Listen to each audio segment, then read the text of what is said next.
இன்னைக்கு சீரக சம்பால சிக்கன் பிரியாணி செய்ய போறேன். பட்டை ஐட்டம் போட போறேன். அரிஞ்சு வச்ச வெங்காயத்தை போடுறேன். அதுலயே சிக்கனை போட்டுக்குங்க. புதினாவும் பச்சை மிளகாவும் போட்டுக்குங்க.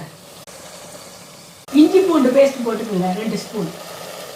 4 ஸ்பூன் தயிர் ஊற்றிக்குங்க. கறிக்கு தேவையான உப்பு போடுறேன். தேவையான தக்காளி போட்டுக்கிறேன். தேவையான கரி மசால் தூள். ஒரு 5 நிமிஷம் கறியை வேக விடுங்க. 2 ஸ்பூன் மிளகாய் தூள். அரிசிக்கு தேவையான தண்ணீர் ஊற்றிக்குங்க. அரிசிக்கு தேவையான உப்பு போட்டுக்குங்க.